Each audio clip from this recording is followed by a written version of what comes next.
What's going on, everybody? This is the Blockchain Backer, bringing you the latest cryptocurrency news and analysis. Today, we're going to be talking about the altcoin market, as the Bitcoin price chart just waddles sideways through a range, everybody arguing over whether or not we are going lower or if we're in October. I actually wanted to present some things I see over here in the altcoin market on still why I am optimistic on the altcoin market right now. Now, for the past 2 weeks, I've been talking about what recovery structures can look like, what accumulations can look like, whether or not this has to do an ABC from here, or if it's a full-blown retrace followed by an ABC, and that I lean more heavily towards that it is something more along the lines of that with an ABC due to how long this took to pull down in here. Whereas usually if we're going to end up having a crash, retrace, reaccumulation that comes back down to the lows before breaking out, we actually do this move quite aggressive. This was very drawn out, and I've been showing many examples of that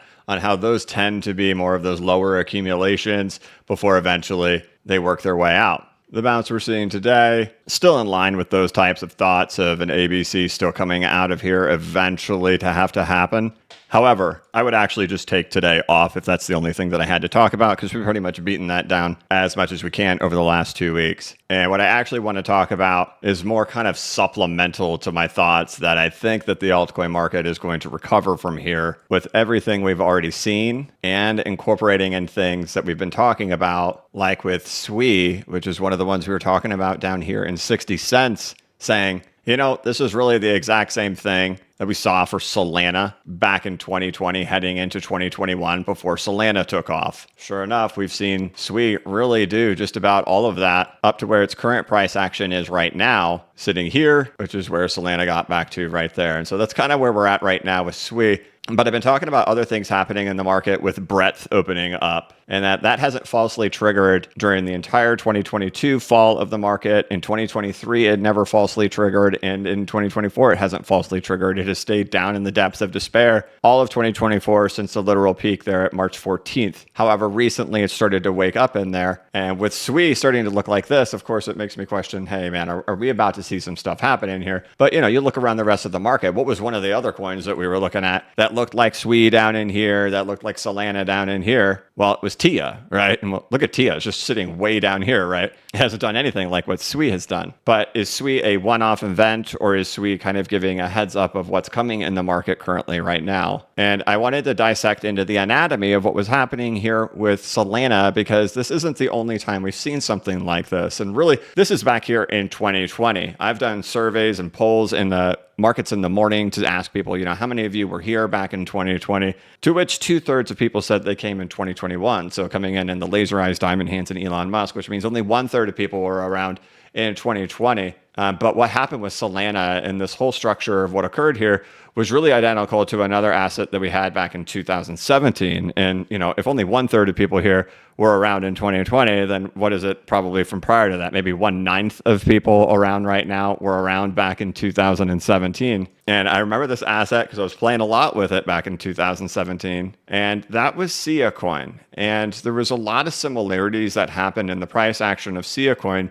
that also happened over here in Solana. And you may be thinking to yourself, dude, I don't care about SIA Coin. I don't care about Solana. And I'm absolutely not here to say either one of these assets will do anything. It actually has nothing to do with the current state of these assets right now, but to show you what happened in the market during those times and relate that to right now, and to show a lot of the similarities of the market currently right now to this moment, or to this moment right in here, or in Solana's terms, right? The one we just showed versus SWI, that right there, right? But it's interesting to look at what happened with these two particular rallies that ended up happening for Solana and that happened for SIA Coin. And in particular, the dates at which they actually happened at as well. You look at this one over here for Solana.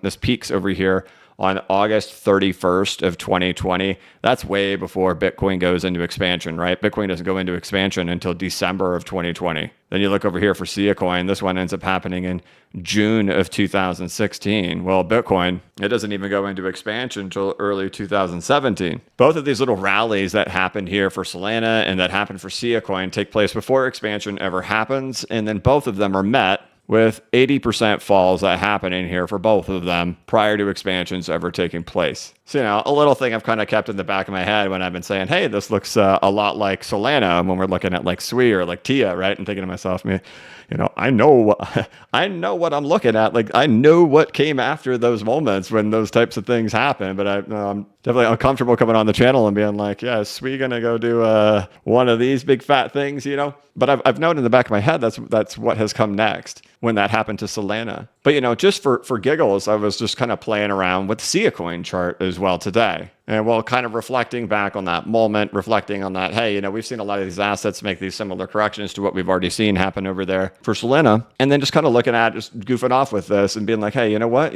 That thing has really done the exact same size correction as it did back then too. And then kind of reflecting that, hey, these were 80%, these were 80%, and knowing that even in a bull trend and even in pre-expansionary periods, assets can have those kind of big runs, and right, they're isolated, right? It's like when Solana did that in August of 2020, did the whole market do that? No, absolutely not. We could see that this market hadn't even done a 50% retracement when that big run for Solana happened in there, and then Solana goes on to do an 80% crash afterwards. But the point being is that, what did we see? We saw the breadth start to wake up throughout the market. We know that the altcoin market has pulled back down to the preliminary support. I won't beat you guys up over that and go through all of that again. We've talked about that a lot in the videos recently, and that this was one of the hypotheses before we ended up escaping back here in November, is that we'd see a 702 retracement and pull back to the preliminary support. And then now looking at various assets, like we talked about with TIA, like we've talked about with SWI, and like we've seen over here with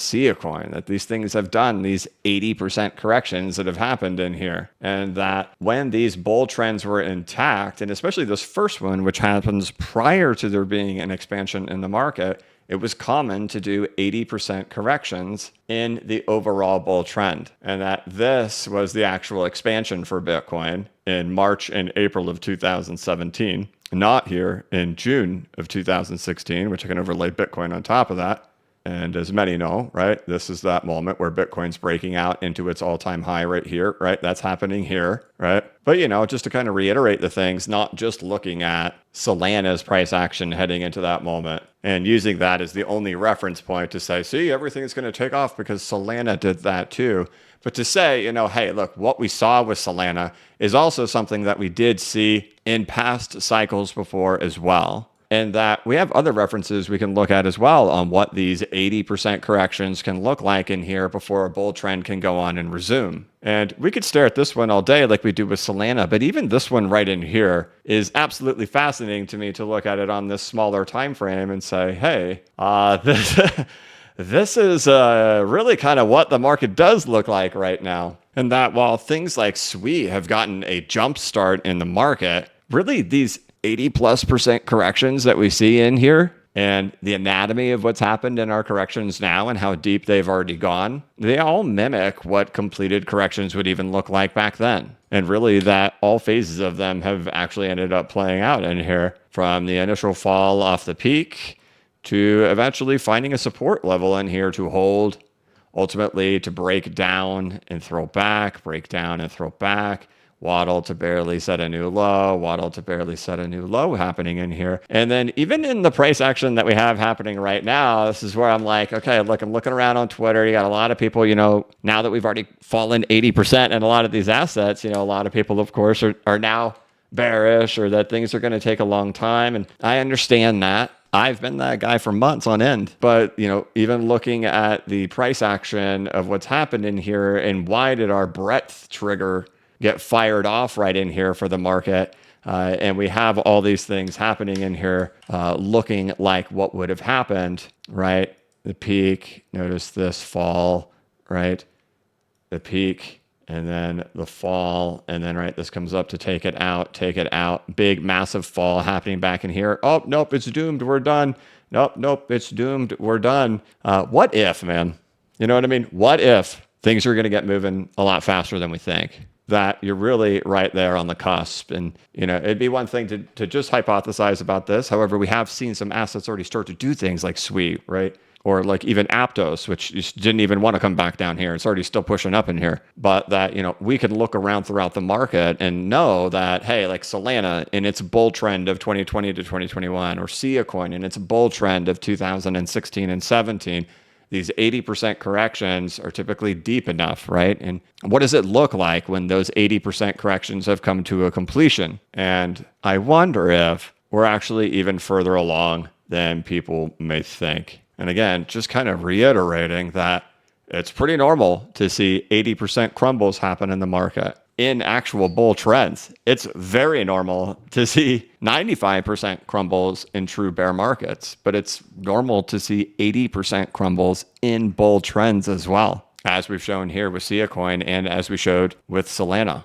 And so I wanted to just kind of show you other examples of what those 80% corrections have looked like in past bull trends, and even in ones that were prior to expansions happening in markets. And then like even in the example of this one, it would say it's done. And, we can sit here and talk all about, we've hit the 702, we've come back to the preliminary support, we've landed right here after a 58% correction happening in here. This is one of the hypotheses we had back in November of last year, that it would do that, hit the 702 and hit 55%. Okay, we've done that. So now what? What happens after that? Can it actually resume itself? Can it actually become bullish after making something like that? Are there examples where assets will do something like this prior to the market going into expansion?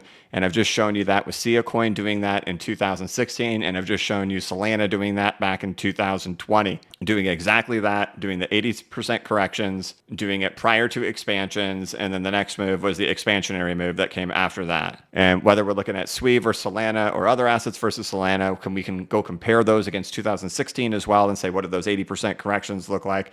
And scattered throughout the market everywhere, we will find that these corrections also match the corrections from back then too, and that all phases are in there. And like there's this remote possibility that what we've already seen is really kind of the last shot at it. I still have to operate under the caution of, hey, this thing works its way back up in here. Now we've got to be careful to say, hey, is this going to be a long duration correction that happens in here? But I also have to be open to the idea that what happens if it just kind of shoots through here, right? We always talk about being 2 steps ahead and having like something in your head of like, well, what happens if that occurs, right? And having to be prepared that, in the event of something like that happening in here, that, we may have already kickstarted things to start getting to go. So I do get it. The market is beat up. It has been almost 7 months since the peak of the market. The euphoria is totally gone. It is washed out of this market completely.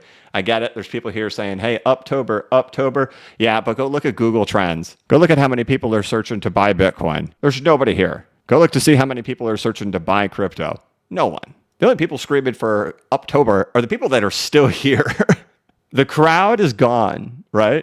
And the crowd only shows up when things are exciting and euphoric. And so I say the euphoria is all washed out of this market. It's because they're gone. But whether it takes a couple of months for others to work itself out or whether things are about to kick off pretty soon, I do think they're going to come back. And to like just get how that works, right? You see SWE all over Twitter everywhere. You see everybody talking about it right now.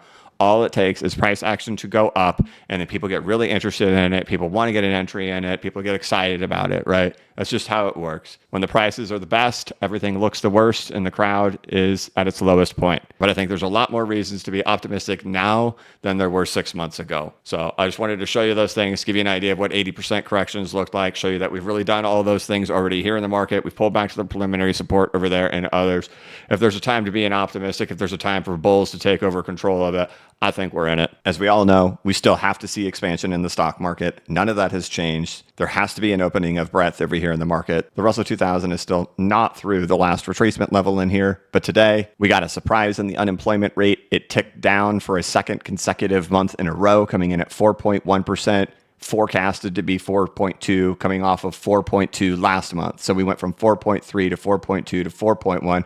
After climbing for 5 months, we've officially not only stepped back last month, concern being, of course, will we step up again this month? Was that just a one-off event? But instead, stepping down again this month. Next Thursday, we're going to get the CPI reading. Currently, right now, year over year is 2.5%. It's anticipated to be 2.3%. We've officially broken the floor of 3% in here that we've held for the last year. Are we going to come in at 2.3? Are we going to surprise the market and come in at 2.2 or 2.1 like I suspect we will? If that's the case, then we're pretty much at the 2% inflation. We have downtrending unemployment. What else do you need, stock market? Let's go. So I'll leave you off on this Friday as we head into the weekend to let you know I'm a bull. I see too many things. The breadth opening up, these 80% corrections. We're back to the preliminary support for the altcoin market. I see completed crashing structures. I see all the things that I would be looking for. And I wanted to give you a few more examples before we head into the weekend. So I hope that you enjoyed seeing those, and I hope that you have a wonderful weekend. Otherwise, I'm going to go ahead and wrap this thing up. Of course, you guys can check out my newsletter over here on blockchainbacker.substack.com. Most recent one is the longest one I've ever done in my life, an hour and 14 minutes long, where I do have an audio voiceover for it. I dive into 20 assets that I bought using a lot of that research that we talked about earlier this week when it comes to DeFi Llama, Santiment, developerreport.com, Crypto Slam, positives and negatives about those, showing you how you can look through those yourself as well to figure out what you have and how those are actually performing metric-wise. You can check that out over here for some weekend reading or listening. Of course, you can check out bcbacker.com with over 40 videos and 11 hours of content teaching you how to set up your own charts and your own indicators within TradingView and CoinTrader Pro. There are links in the description of this video to both bcbacker.com and to the newsletter at blockchainbacker.substack.com. Otherwise, have a wonderful weekend. I think the good times are not too far away. We just got to navigate our way there. But all right, that's it. Thank you so much for watching. If you could, please like this video and give it a thumbs up. If you are new to the channel, please subscribe and hit the notification bell so you can be notified of when I create new content and when I go live. As always, this is not investment advice and I am not a financial advisor. But if you ever need a pick-me-up or a little bit of reassurance, just remember that the blockchain backers got your back. Have a good one.